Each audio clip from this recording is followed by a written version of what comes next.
Hello everyone, welcome back to the channel.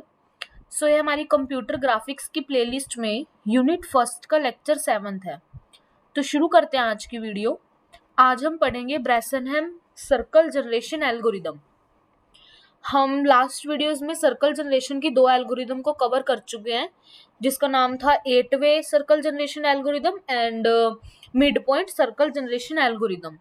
ठीक है, तो उसका लिंक मैं डिस्क्रिप्शन में डाल दूंगी, आप वो रेफर कर सकते हैं। इस वीडियो में हम ब्रेसनहेम सर्कल जनरेशन एल्गोरिदम देखेंगे और जस्ट तीनों में एक बारी एल्गोरिदम का डिफरेंस देखेंगे कि भाई किसमें इफ एल्स की कंडीशन में क्या होता है।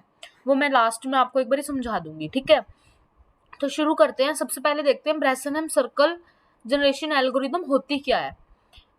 इट यूटिलाइज 8-वे सिमेट्री ऑफ द सर्कल। ठीक है, इसमें 8-वे सिमेट्री ऑफ द सर्कल होता है। It plots 1/8 part of the circle from 90 degree to 45 degree. ठीक है, 90 डिग्री से 45 डिग्री तक ये 1/8 पार्ट सर्कल का प्लॉट करता है। वो तो हमें पता है कि भाई 1 ऑक्टेंट ही हम मिड पॉइंट से निकालते हैं और 1 ऑक्टेंट ही हम ब्रेसनहेम सर्कल जनरेशन एल्गोरिदम से निकालते हैं। बाकी के पॉइंट्स 1 ऑक्टेंट का कहने का मतलब है कि मेरा सिर्फ 1 पॉइंट।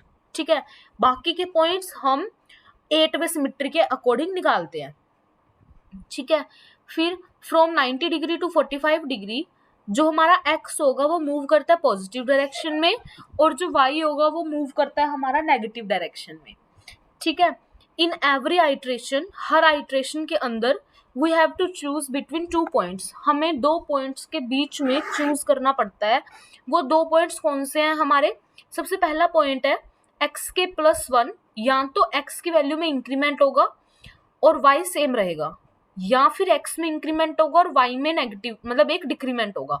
ये हम आगे एल्गोरिदम में देखेंगे कि भाई अगर इफ कंडीशन हो तो क्या होता है, एल्स कंडीशन हो तो क्या होता है।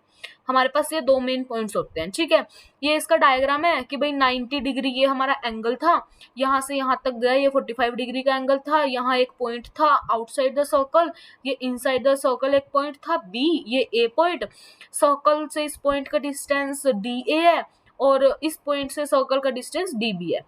ठीक है, तो एल्गोरिदम देखते हैं इसकी। ठीक है, हमने ना इसकी डेरिवेशंस नहीं करनी होती, इसकी डेरिवेशंस भी कई बुक्स में गिवन होती है कि भाई जो हम वो वैल्यूज देखते हैं ना कि हमारा जो डिसीजन पैरामीटर होता है जिसकी वैल्यू जैसे मिड पॉइंट के अंदर 1 - R थी। ठीक है, कि वो कैसे आई, वो प्रॉपर डेरिवेशंस करके आती है, बट वो एग्जाम्स में नहीं आती।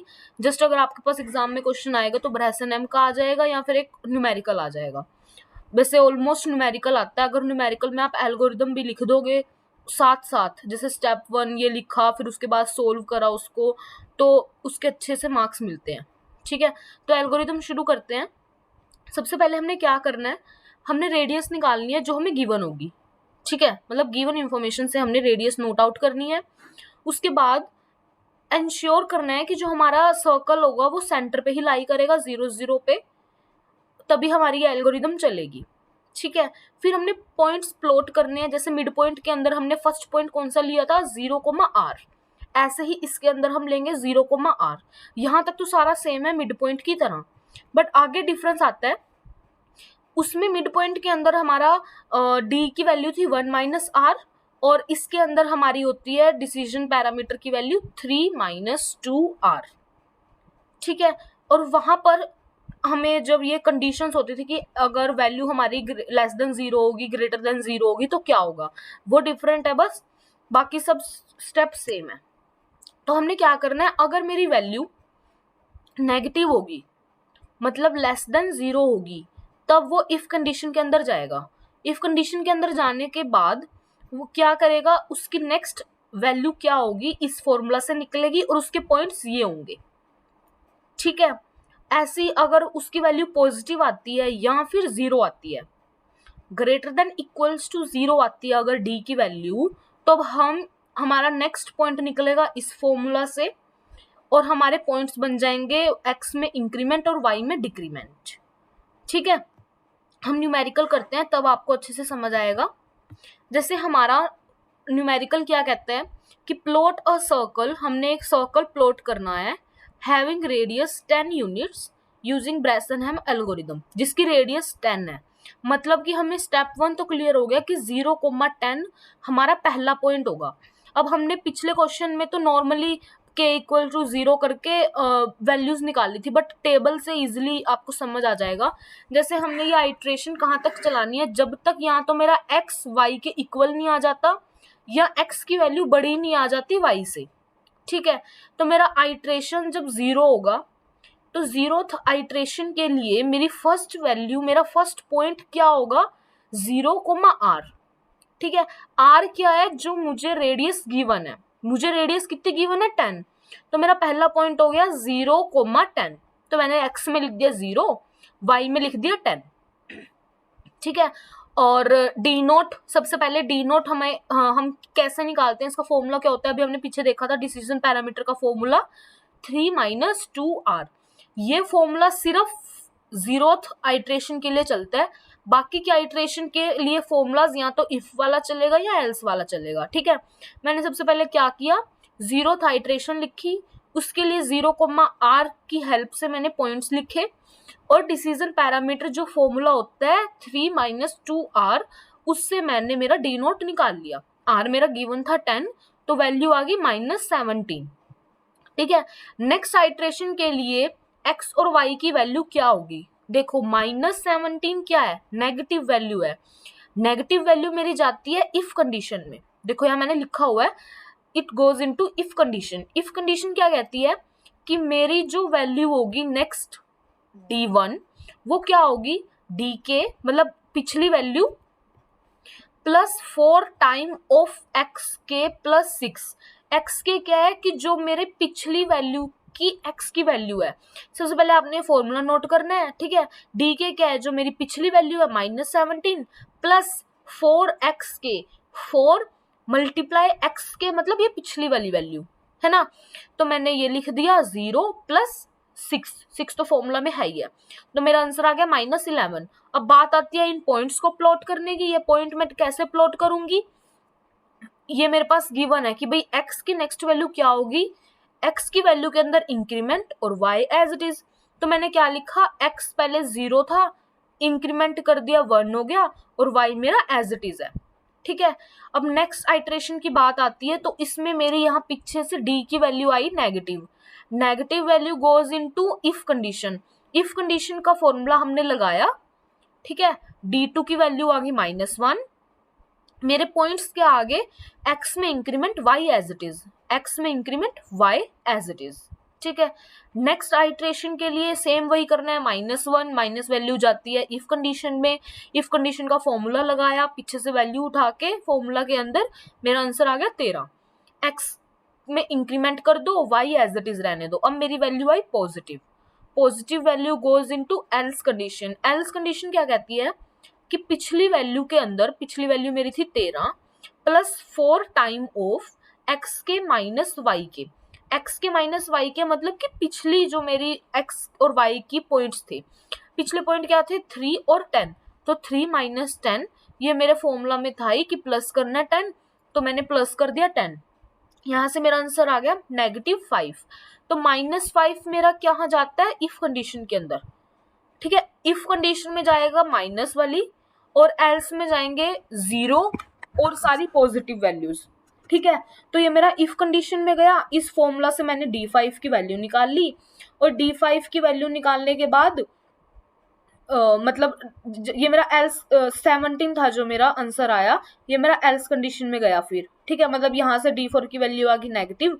नेगेटिव वैल्यू क्या कहती है कि भाई मतलब जो ये वाला एल्स था वो क्या कहता है कि x में तो इंक्रीमेंट कर दो और y में डिक्रीमेंट कर दो।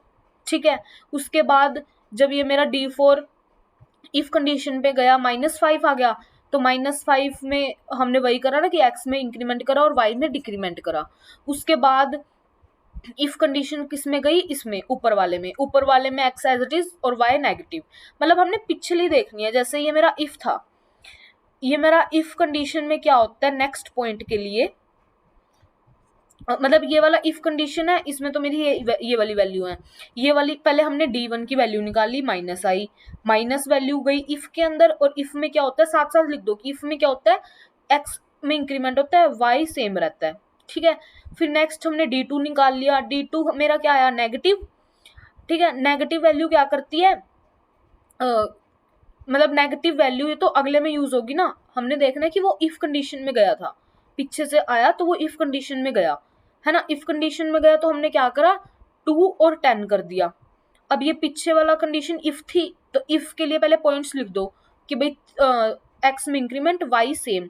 अब ये एल्स आया, एल्स में लिख दो कि भाई वाई एक्स इंक्रीमेंट होगा और वाई डिक्रीमेंट होगा। फिर मेरा इफ आया, इफ क्या करेगा, एक्स में भी इंक्रीमेंट करेगा और वाई एज इट इज रहने देगा।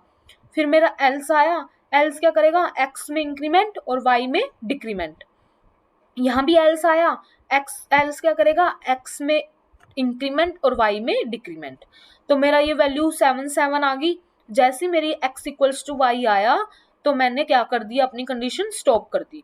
स्टॉप करने के बाद मैंने मेरे सारे पॉइंट्स लिखे, मेरे पॉइंट्स क्या बने, 0 10 1 10 2 10 3 10 4 9 5 9 6 8 7 7।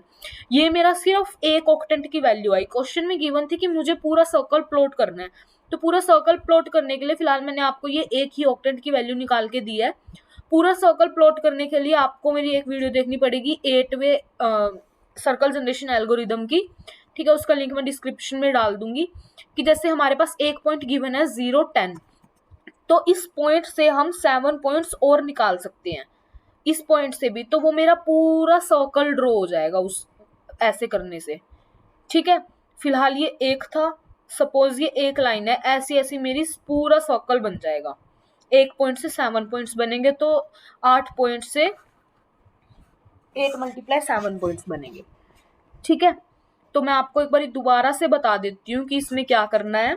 जैसे मेरी 0th हाइट्रेशन के लिए मैंने क्या करा, 0,r पॉइंट लिखे, डी नोट की वैल्यू फॉर्मूला से निकाल ली। इससे मुझे पता लगा कि ये इफ कंडीशन में गया क्योंकि नेगेटिव है। इफ कंडीशन क्या कहती है कि पॉइंट्स में कर दो एक्स में इंक्रीमेंट, वाई में वाई एज इट इज। तो मैंने वो कर दिए और मेरा फॉर्मूला लगा दिया। ठीक है, ऐसी इस वाले इफ पे नेक्स्ट वैल्यूज डिपेंड करती हैं, और इस वाले इफ पे नेक्स्ट वैल्यू, इस मतलब पीछे से मेरा जो आंसर आया उस पे मेरा आगे का प्रोसीजर डिपेंड करता है। ये नहीं देखना आपने कि भाई D4 की वैल्यू यहाँ पे मतलब यहाँ पे प्लस में आई थी तो उस हिसाब से हमने मतलब इफ में आई थी, है ना। इफ क्या करता है, वाई में वाई सेम रखता है, तो हमने यहाँ वाई सेम नहीं रखना, हमने ये वाली वैल्यूज नोट आउट करनी है। मतलब कि जो पीछे से वैल्यू आई, लाइक ये इफ आया तो इफ का फॉर्मूला लगाया और इफ की पॉइंट्स प्लॉट करे। ठीक है, ऐसे यहाँ पे एल्स है तो एल्स का फॉर्मूला लगाया 4 वाला और एल्स के ही पॉइंट्स प्लॉट करें। ठीक है, तो ये मेरा ब्रेसेनम सर्कल जनरेशन एल्गोरिदम थी। इसके बाद मैं एक बार आपको तीनों में डिफरेंस बताती हूँ। जैसे लाइन जनरेशन एल्गोरिदम के अंदर, ठीक है, हमारे पास 3 एल्गोरिदम थी। एक तो बिल्कुल सिंपल लाइन इक्वेशन को यूज कर लो, या फिर डीडीए। ठीक है, डीडीए भी सिंपल था, उसमें ज्यादा कोई लंबा चौड़ा काम नहीं था। एक था ब्रेसेनम, ब्रेसेनम के अंदर हमारे पास ये इक्वेशन थी। ठीक है, ऐसे mid point circle generation algorithm और ब्रेसेनम सर्कल जनरेशन एल्गोरिदम, तीनों एल्गोरिदम्स में क्या डिफरेंस है। सबसे पहले तो इनका इनिशियल डिसीजन पैरामीटर, सबसे फर्स्ट पॉइंट की वैल्यू इसमें होती है twice of delta y minus delta x. Delta y क्या होता है वो मैंने समझाया हुआ आपको, y2 minus y1 upon length. ठीक है, y2 minus y1 upon y2 minus y1 और x2 माइनस x1, ये होता है मेरा डेल्टा वाई डेल्टा एक्स। मैंने पी नोट की वैल्यू निकाल दी। इसमें पी नोट होता है 1 माइनस आर या फिर 5/4 माइनस आर। बेसिकली हम 1 माइनस आर ही यूज करते हैं ऑलमोस्ट क्वेश्चंस के अंदर। ठीक है, फिर मेरा आता है ब्रेसेनम। ब्रेसेनम क्या कहता है 3 माइनस 2r। ठीक है, अगर तीनों में देखो कंडीशंस अगर लेस देन होगी, मतलब negative value negative value negative value, इसकी नेगेटिव वैल्यू के अंदर मेरा क्या होगा, x के अंदर increment y as it is, इसमें भी x में increment y as it is, इसमें भी x के अंदर इंक्रीमेंट और y एज इट इज। इसमें क्या होगा, नेक्स्ट पॉइंट पिछले पॉइंट में ट्वाइस ऑफ डेल्टा y, इसमें पिछले पॉइंट में ट्वाइस ऑफ x प्लस 3 और इसके अंदर p के प्लस 4 x के प्लस 6। ठीक है, इसमें कुछ प्लस नहीं हो रहा, इसमें 3 प्लस हो रहा है और इसमें जैसे यहाँ पे 2 था तो यहाँ डबल हो गया, यहाँ 3 था तो यहाँ 6 हो गया, डबल नहीं हुआ, 9 नहीं हुआ, 6 हुआ। ठीक है, फिर पॉजिटिव और जीरोथ वैल्यू के लिए मतलब अगर ग्रेटर देन इक्वल टू 0 है तो उसके लिए क्या हुआ, दोनों में इंक्रीमेंट, एक्स में इंक्रीमेंट वाई में डिक्रीमेंट, एक्स में इंक्रीमेंट वाई में डिक्रीमेंट। ठीक है, यहाँ पे क्या हुआ, पीके पीके पीके ये दोनों में हर उसमें प्लस हो रखा है, इसमें भी जैसे प्लस हो रखा है, चेंजेस आगे हैं। इसमें से 2 कॉमन ले लो, मतलब मैं एक बार करके दिखा देती हूँ, करके क्या दिखाना, बस 2 कॉमन लिया, अंदर क्या आ गया, delta y minus delta x. ठीक है, इसमें भी 2 कॉमन लिया, एक्स के माइनस वाई के +5, इसमें +10 और यहाँ 4, यहाँ 2 है, बस यही डिफरेंस है तीनों के अंदर। अगर आपको ये डिफरेंस समझ आ गया तो आप सारा क्वेश्चन कर लोगे। ठीक है, उसके बाद एक चीज और है इसमें इंपॉर्टेंट, कि जो ब्रेसन सर्कल ड्राइंग एल्गोरिदम होती है वो डील करती है with integers, so is very less time in memory consuming. ठीक है, लेस टाइम कंज्यूम करती है और मेमोरी भी कम कंज्यूम करती है। This algorithm is accurate and efficient as it avoid using round off functions और फ्लोटिंग पॉइंट कैलकुलेशंस। ठीक है, इसके अंदर फ्लोटिंग पॉइंट कैलकुलेशंस नहीं होती, राउंड फंक्शंस का यूज नहीं होता। हमारा जो वो था लाइन जनरेशन के अंदर ब्रेसन है, उसके अंदर राउंड ऑफ फंक्शंस, उसके अंदर नहीं, सॉरी, डीडीए के अंदर हमारा राउंड ऑफ फंक्शन और फ्लोटिंग पॉइंट कैलकुलेशंस होती है। ठीक है, उसके बाद आता है मिड पॉइंट सर्कल एल्गोरिदम। इसमें क्या होता है, it also avoid circle square root और ट्रिग्नोमेट्रिक कैलकुलेशंस। इसमें ये स्क्वेयर रूट और ट्रिग्नोमेट्रिक कैलकुलेशन को अवॉइड करते हैं by adopting integer operations only. सिर्फ हम इंटीजर ऑपरेशंस को ही यूज करते हैं। This algorithm checks the nearest integer by calculating the midpoint of the pixel nearer to the given point on the circle। मतलब जैसे वो डायग्राम बनाया था ना हमने मिड पॉइंट का, उसकी बात कर रहे हैं। बाकी इसमें कुछ नहीं है कि भाई दोनों में डिफरेंस बताया है कि ये मेमोरी कंज्यूमिंग करता है कम और लेस टाइम में हमारा रन हो जाता है ये। ठीक है, तो यही था आज की वीडियो में। आज हमने क्या पढ़ा, ब्रेसन के बारे में, सर्कल ड्राइंग एल्गोरिदम, जिसमें हमने एल्गोरिदम पढ़ी और एग्जाम्पल पढ़ा। ठीक है, और तीनों में एक बार डिफरेंस भी देख लिया इनके पॉइंट्स में। तो आज के लिए इतना ही, मिलते हैं नेक्स्ट वीडियो के साथ। Till then bye bye, take care.